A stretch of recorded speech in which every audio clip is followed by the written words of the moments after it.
This is the R&D Podcast with Lee Benson today. We're talking about what is your most important number. Let's do it.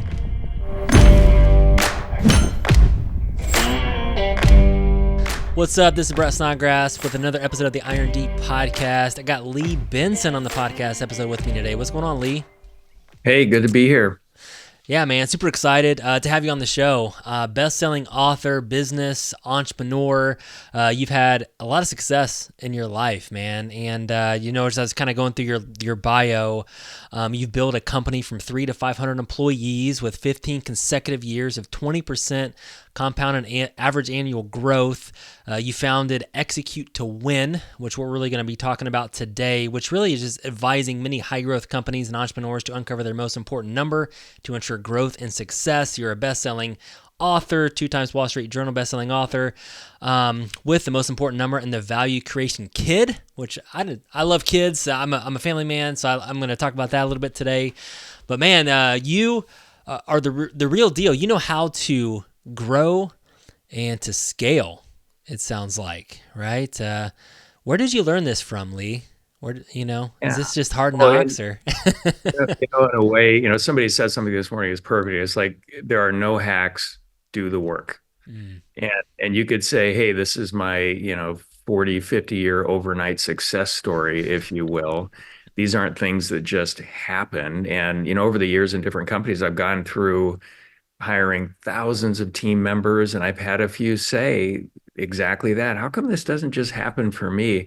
I'm like, wow, I'm thinking back to the 100-hour week years on end, going, well, it doesn't really just happen, right? Maybe you win the lottery and something happens there, but it's to answer your question, it's just years of relentlessly creating more and more value directionally, and then learning what works, what doesn't work, doing more of what does. And it's evolved into a way of thinking and operating methodology personally, with business, with families, all of it. yeah, no, I love that. Your business Execute to Win. You're helping. You're obviously teaching what you've learned by running your own particular business. We talked before this episode about wanting to connect culture to value creation, which talk to us Yeah. about that. I mean, connecting this amazing culture, whether business or family, into value. Yeah. So when we talk about value creation, what does that really mean? Most people immediately go to money and they get stuck there. And then all the virtue signalers come out and say it can't be about money. But when you look under the cover for 95% of them, it's really all about the money. And so when I think about value creation, it's holistic. It's in 3 buckets. It's material value creation, it's emotional energy value creation. We're talking positive emotional energy, and it's spiritual value creation.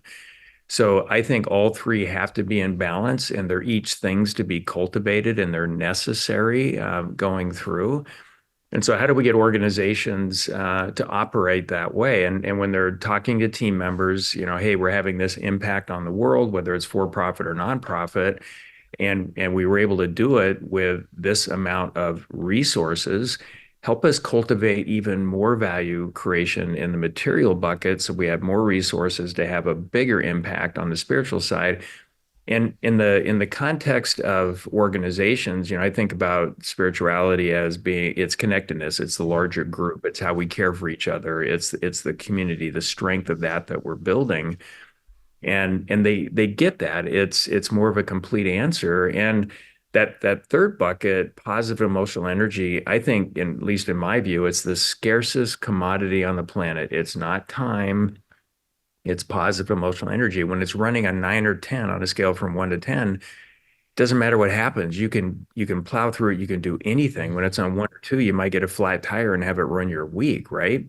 So to me, for leaders, emotional energy is the X factor that supercharges everything else around spiritual value creation, as well as the material value creation piece of it. Mm. So when I started reading your book, you start talking about just aligning. Hmm. And it kind of starts from the top. So you're talking about the leader. Obviously, we're talking to a lot of business owners here, aligning and getting your team aligned Yeah. with that emotional energy as well. Can you talk about what are some ways maybe in your own business, in your own life, that how can we get aligned in our organizations? Yeah, and you're referring to the book Your Most Important Number. Yep. And we think about in that book, with all of our clients, alignment, decisions, and accountability. And there's something in there that I've developed over a lot of years of trial and error, trying to come up with something that stands the test of time and will catch fire and go on its own, not have to be driven by the leader, or senior leadership team. And if they back off for a second, it dissipates. Right. So I wanted something that stood the test of time. I call it the MIND methodology, which stands for most important number and drivers. And so for any organization, without exception, whether it's a startup all the way to 60 plus billion-dollar organizations that I get to work with, and I love all of them, by the way, at every stage, there's one number that above all others does two things. It's a reflection or measure of the value of the organization, and it drives the majority of the right behaviors.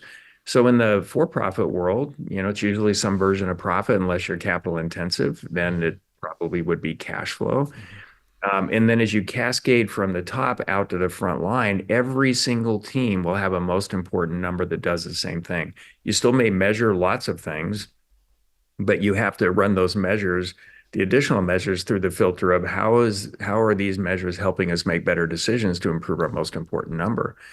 And so you can see this all the way through the organization. You can see where they started, where they're going, where they're at any point in time. You can just easily look, hey, red, green, or yellow. Mm-hmm. And then when you go look at a team, you can see their most important number. You can be, considering those questions. Is this really the value they were designed to create? And will it drive the majority of the right behaviors? And then you can see the work they're doing, the best work they're doing to improve it. And the drivers within each of these teams are just categories of work that the team should be really good at doing or leveraging to improve their most important number. Mm-hmm. So what I love about the work, once it gets established, we're aligned at the top because we're not aligned there. What are we cascading out? It's confusion, right? In a Mm-hmm. lot of ways, and I'm sure you've seen this. Yeah. But once we have that, and every team has their most important number, and I can see their drivers, the action items they're taking, what they're talking about in meetings, I know within minutes if they're just checking the box or if they're really going for it. And they're going for it when they're, two or three steps ahead of what you thought was possible, and they're all acting like they're running a business within a business. Mm-hmm. Does that resonate with you, Brett? Yeah, definitely, definitely. I want to dig into this most important number concept. I come from the sports world. I think you resonated a little bit in your book about sports. That obviously we keep stats. I was a basketball player or football. Pick your sport. We're looking at the scoreboard, and typically the most important number in a sports world, would it be the number of wins, the number of losses? But I want to ask you, like, in a business, maybe it's not that clear, or is that even the most important number? So, like, what are some Hmm. ways to identify the most important number? Obviously, some business would say it's how much money are we making, right? But is that really the most important number? Can you talk about this a little bit, and just Yeah, identifying that? it's a great question. Every team has to go through the exercise of developing their own most important number. So the senior team of an organization, there's two ways that I work with companies. So I've got quite a large number of consultants that are either certified, or internal, that work with companies to holistically do this. The other thing I do is I work with groups of CEOs and masterminds that I call Execute, and we limit it to 8, and it's about using this methodology to hold each leader accountable to increasing the value of their organization. And I've had a number of leaders, CEOs, presidents, founders, whoever is the top leader, ask me the question, what should my job really be? And I said, well, I believe your job should be to continually and responsibly increase the value of your organization. And they're like, you know what? That's it. I'm going to latch onto that. And by proxy, the senior leadership team should be doing that as well. So they go through that process. And again, the most important number has to do two things. It's a reflection holistically for the organization at the top of the value of the organization. So let's say you picked EBITDA or pre-tax net profit or cash flow or public company shareholder value, et cetera. As that goes up, the multiple that you get will establish the value of the organization. The better you do that work throughout the organization and the consistency of growth and the believable plan going forward increases the multiple. Mm, And, one of my aerospace companies that I exited in 2016, we were about $100 million business, very profitable. And because of having 15 years straight of 20% on average compounded annual growth before selling and a really believable path going forward and a strategic partner that could leverage it, in aerospace at the time in the aftermarket, most at best were getting a multiple of EBITDA of 8x. We got 21.6x, wow. right? So so the top numbers reflective of the value of the organization, how well you're doing it throughout, all the way to the front lines, Mm-hmm. including the story to get there and the believable story going forward, is the rest of it. Mm-hmm. So let's say, for example, EBITDA is most important at the top. Mm-hmm. Great. And that would be our multiple, and we're all working on it. And then I come to HR and I talk about this example in the book. What would be HR's most important number? If smaller companies probably don't even have that department, but once you get to around 100, they start to think about it. But they'll always typically say, hey, it's got to be, retention or engagement. Mm-hmm. And of course, my question around engagement is engagement with what? Do we send a survey out and they say they're engaged and we won? Like, what is that really? Mm-hmm. And I said, okay, well, let's play this out. You hire me to be your head of HR, and we make retention the most important number for HR. And 3 years later, I've kept 95% of everybody. I've won. Never mind that 80% of the employees can't achieve the outcomes required of their role, but I Mm-hmm. won because we had retention. So what Mm-hmm. we did do is answer the second question, how will it drive the majority of the right behaviors? And so a better, most important number for HR for me, and I love this one, is percentage of seats filled with capable people. Well, what's a capable person? When you look at their role, the 2 to 4 max outcome-based measurable responsibilities that they need to hit, and there'll be a list of capabilities they need to have to be able to achieve those things. And that's kind of their training guide.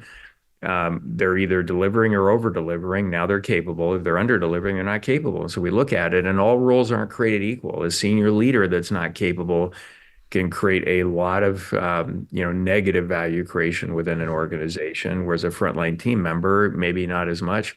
But in my view, they're all critical in the organization. So you go finance, you go marketing, sales, administration, all of that, without exception.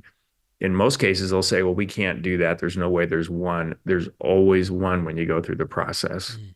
No, that's awesome. That's awesome. This sounds like I mean, this takes a lot of work. I mean, I was going through your book, just the most important number again is one we're talking about.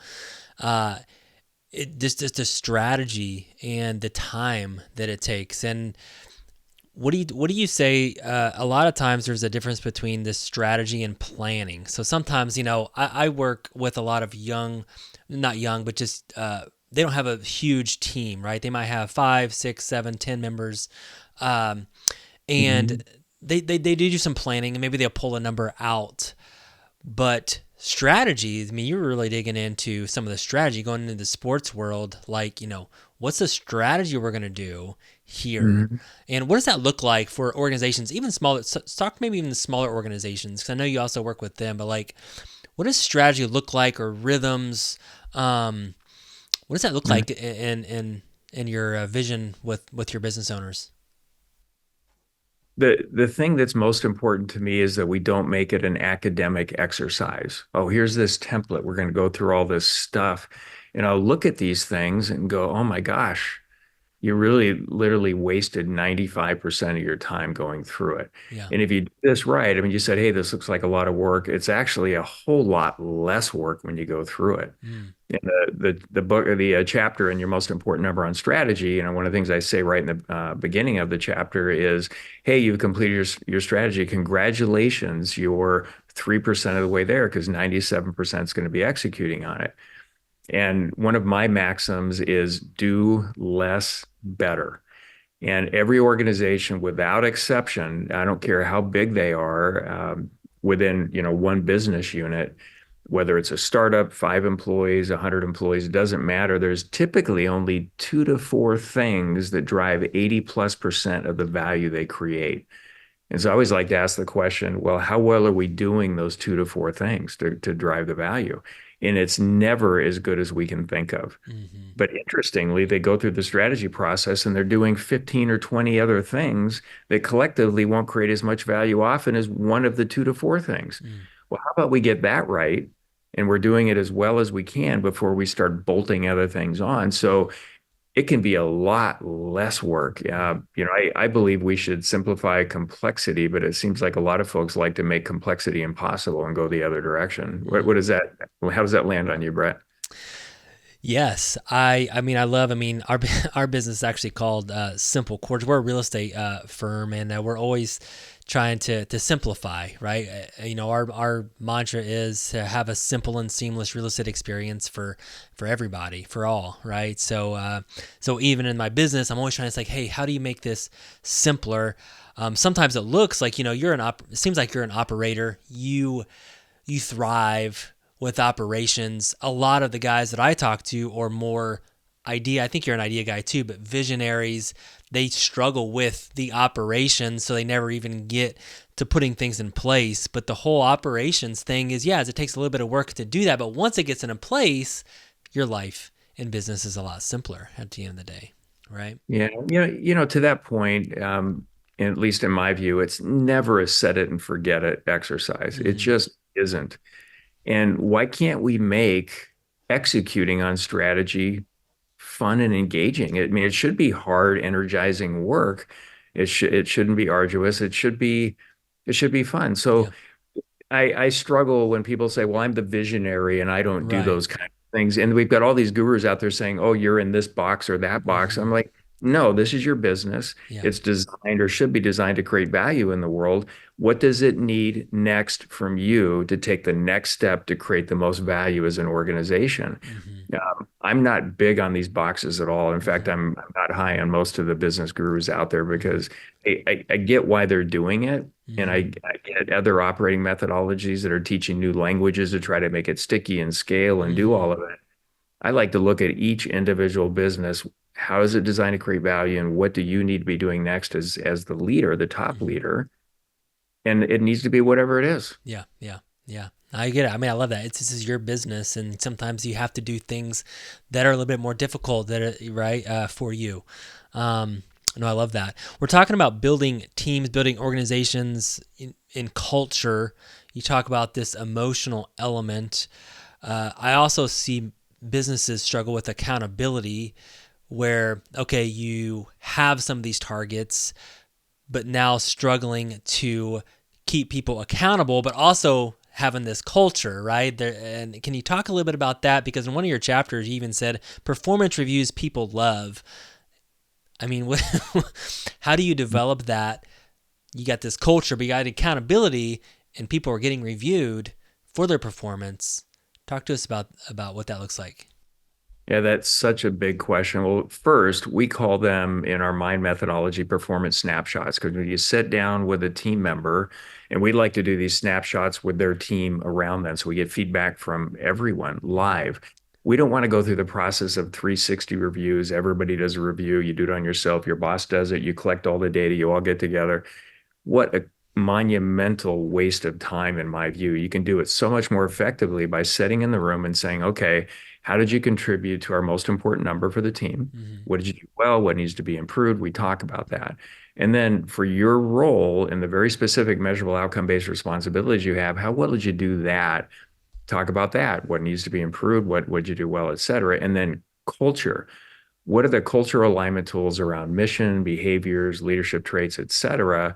And how are you living them to increase the value we create as an organization, whether it's the spiritual side, the emotional energy side, or the material side, and keeping it appropriately and responsibly in balance. So there should be no surprises when you sit down because everybody knows what's expected regarding their performance and where they stand 100% of the time. We call it a snapshot because we're taking a snapshot and we're having a discussion about how to create even more value going forward. And that's fun and Mm-hmm. it's energizing. Yeah, 100% of the time we get positive feedback doing that. yeah. No, Now, I love that. I love that because you're Yeah, spinning on it in a positive way. Like, how can we create more value? Everyone wants to grow.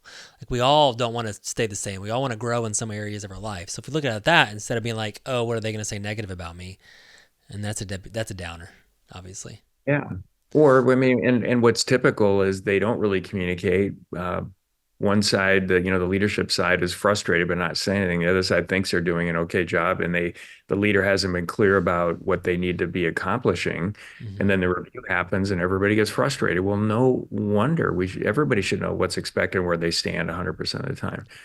Now, here's another challenge. If you're not aligned at the top and you're setting goals because you would like to have 20% growth in this or 50% more of that, but there's no believable traction that you can build on to make it happen, and you give it to your teams and you're supposed to hit this thing that you don't have the resources to hit and there's no market demand for it, that's kind of crazy. And I see a lot of that going on. Well, we should just be growing 25% a year because, and they have this great intellectual discussion about why that's important. And then they give it to their team and their team looks back and says, oh my gosh, we don't have anything. Yeah.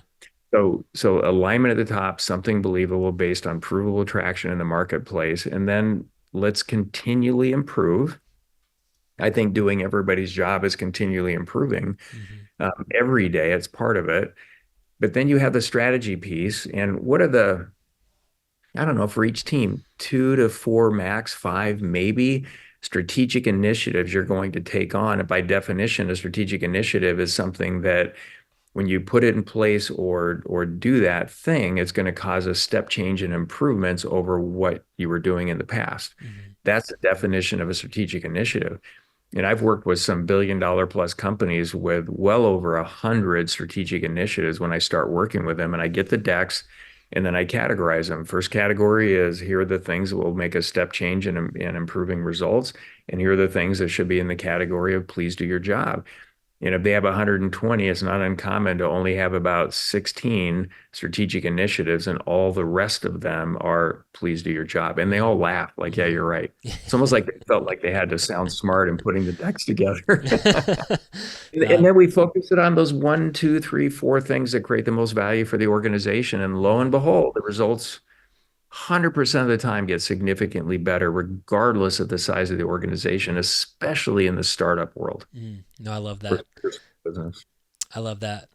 What when we were talking about that performance reviews, one of the things I just kind of picked up on was giving a little bit more ownership to the person, right? So a lot of times I might think of kind of coming in and my boss is talking to me about what I could be doing better, things like that.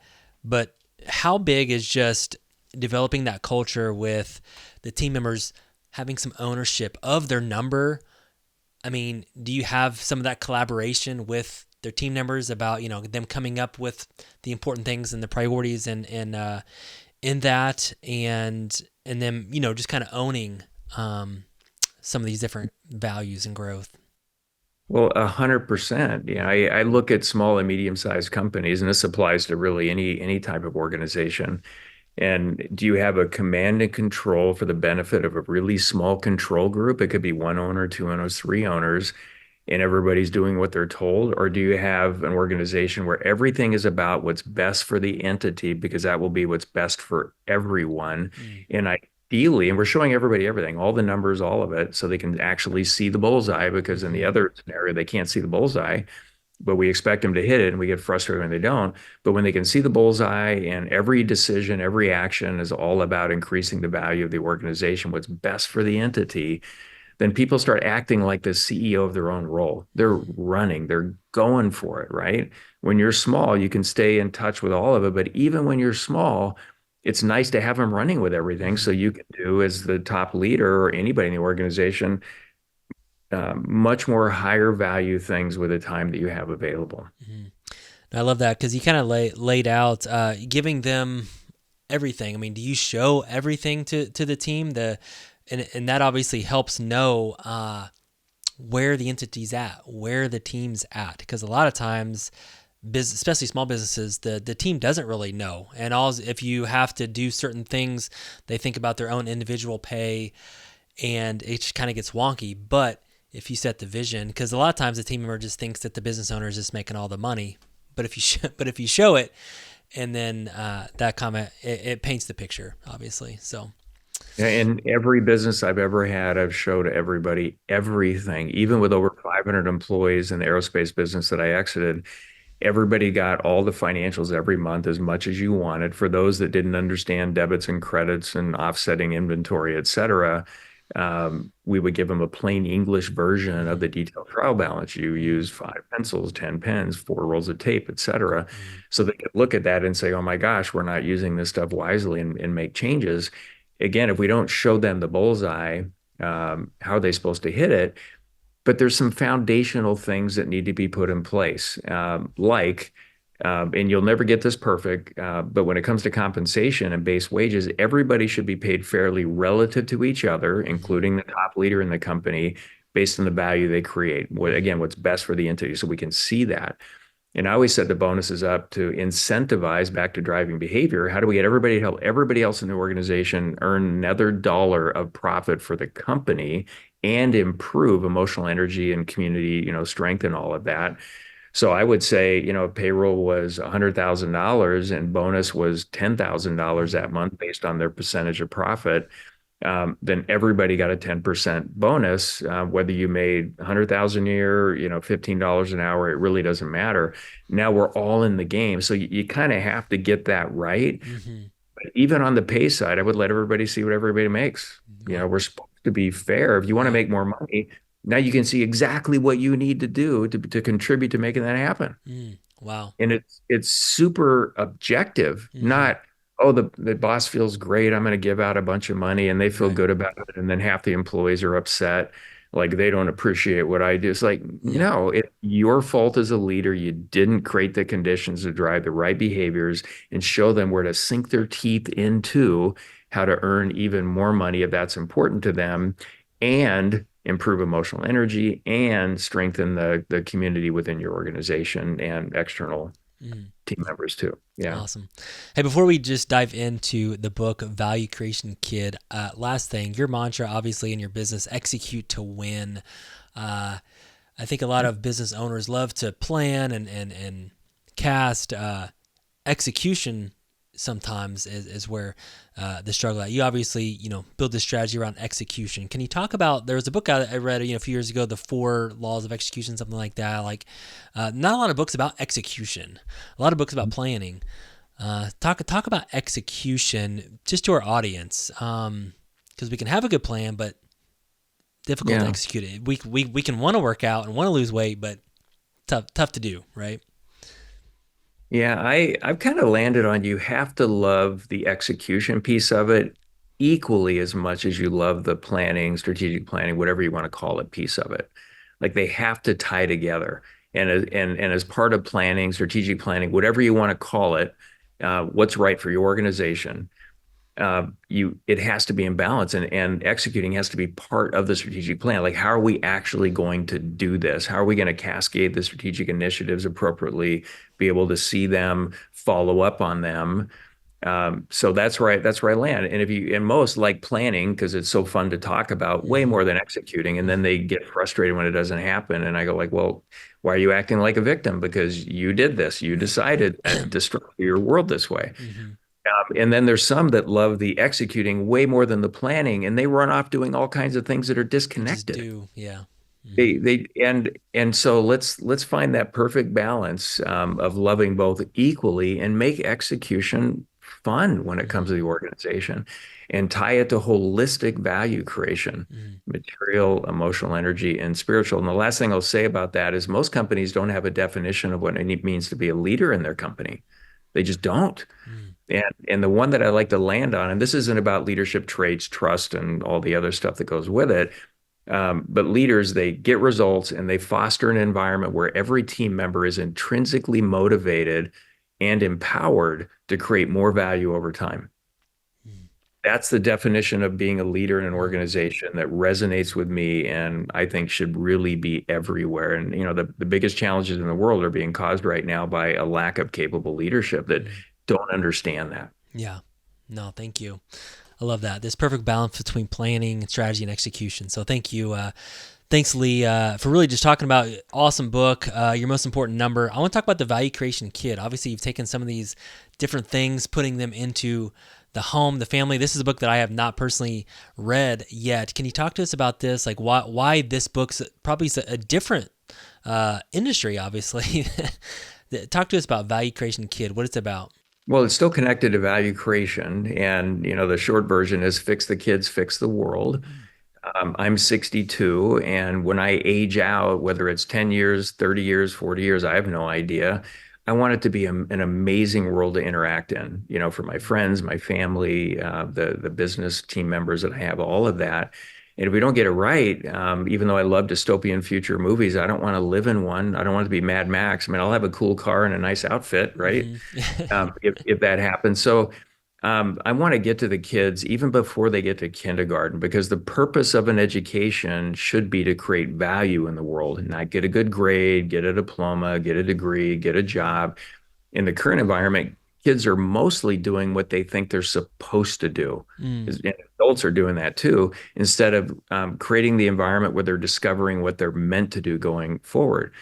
And so in the book, very quickly, Scott Donnell, my co-author, and I talk about the gravy stack method. There's four parts to it. There's how you talk about value creation in the three buckets. There's house rules, there's financial competency, and then there's healthy struggle. So the house rules, there are expectations, which it's your job for the family, and they change as you get older. There's expenses, more and more expenses you pick up as a kid as you get older, Mm. moving towards launching into adulthood. And then there's extra money. We call them the three E's. How do you earn extra money in an equitable, fair way, not just giving you money so they can, if they make money, they can learn to manage it going through. And then financial competency. It's not about literacy. It's can you apply this stuff and start building savings, for what you want, all of that. And then the last part, really important, and gosh, the majority is really missing this. It's healthy struggle. I see Mm. so many adults that will tell me, I just don't want my kids to struggle like I did. And I said, wait a minute, you're an amazing individual creating incredible value in the world. It's because you struggled. Right. Yeah. But we need to be really comfortable letting the kids struggle. Just because they go to school and somebody's a bully and how they're talking to them, well, now we're learning how to, it's a healthy struggle to fit Mm-hmm. into society. There's going to Mm-hmm. be people you like, you don't, all this is going on. Mm-hmm. That's not trauma, it's healthy struggle. Same thing in the household.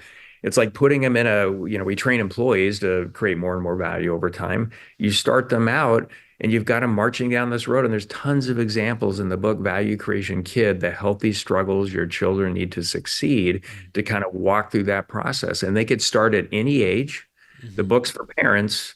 It's a bit of a Trojan horse for parents so they can learn this stuff. Most parents are doing pieces of it, but this ties it together, and I'm really interested in getting this right for middle and low income families because it makes up the majority of the folks that live here in the US and really the world. And we're getting lots and lots of just great testimonials and stories that are coming out of families about how this is working. And we're in north of 3,000 families today, and Scott and I would like to be over the next 5 years in at least 2 million households, practicing this. Wow. And we're going to get there. Yeah. So what does that look like? You got the offer that you guys are putting in, kind of the system, this operating system into the homes, Mhm. just like you would in a business, right? Yeah, it's I can say, and this is a true statement, but it's not language most understand. Hey, we want to operationalize value creation within the family. Mm-hmm. They want to understand that. Right. So for me, hey, this is the gravy stack method. It's how we create more value as a family. They understand that. Mm-hmm. And for all the parents listening, when you think about the ideal launched child into adulthood, graduating high school, what would the characteristics look like? So for me personally, I would love that they're self-reliant, they can think critically, they're financially competent, if they choose to be even financially independent. They're launching forward to create value in the world. They value family, they value community. There's a solid moral foundation. This is how I think about it. Mm-hmm. And so you work backwards from there. How are you building on this as you go over time? And so for every parent, you're going to have a nuanced version of what I just said to have these amazing youth going into adulthood that can create value. And unfortunately, today, our school system is not supporting that. And most parents, with the best of intentions, are getting rid of as much struggle as they possibly can. So I really think we go, you're a child from 0 to 18, and then from 18 to maybe 36, you're an emerging adult because your parents didn't do their job to get you ready for that. Hmm.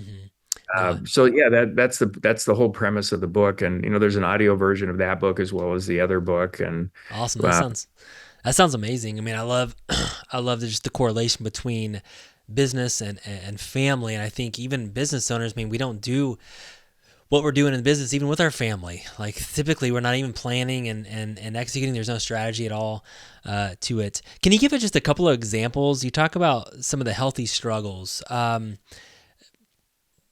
to us about that. Again, most of our listeners are business owners.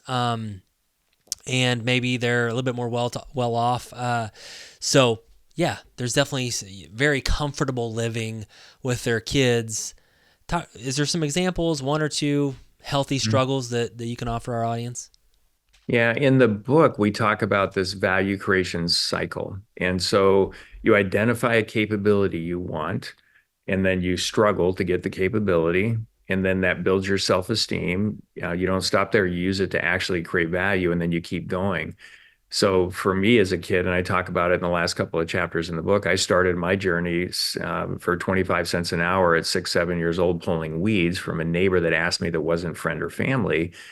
And then I started shoveling snow and I would get about $1 an hour in total. Then I had paper routes and then dishwasher busboy. So all these were sort of healthy struggles for me as I was going through learning that.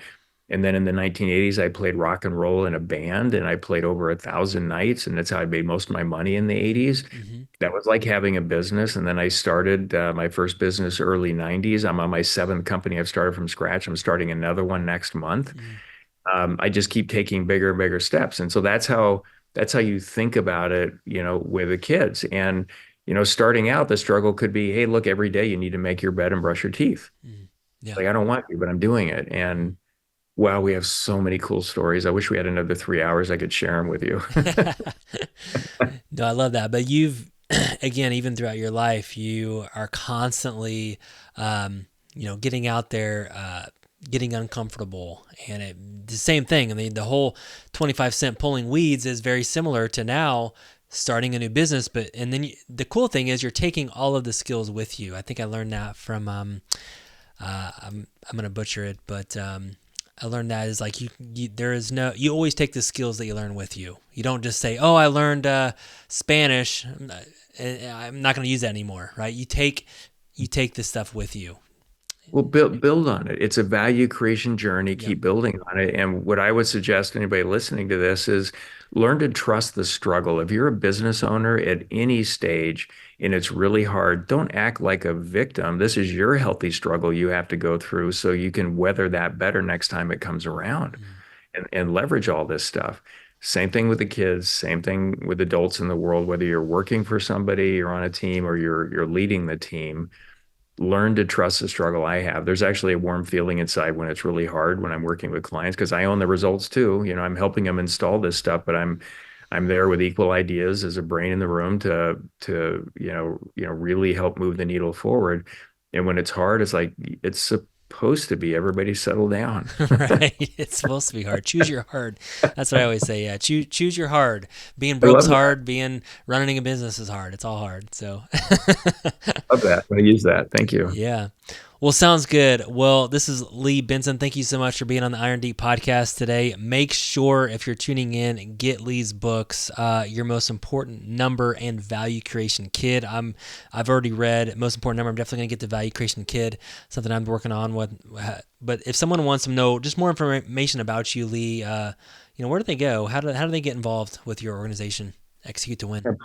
Thank you. And please go to our website, which is etw.com. It stands for Execute to Win. So etw.com, you'll learn about the CEO masterminds.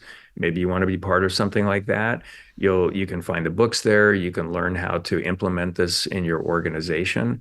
But please go there and connect with me on LinkedIn. I've got quite a community over there, and I want to get as many people on this value creation bus as possible. Because the short version of it for me is there's a lot of people in the world that are intentionally creating value. And for me, that's practicing virtue. And there's a whole bunch of other folks out there that are intentionally rigging the game in some way, skimming off the top of what we create as value creators. Mm. So for me, practicing virtue is creating real measurable value in the world and proportionately pushing back on things that are taking value out of the world. It's been going on for thousands of years. I'd love to have as many happy warriors on this value creation bus as possible, practicing virtue this way. I love that. Awesome. Well, thanks again, Lee. We're going to put that in our show notes on our website, irondeep.com, also on our YouTube channel.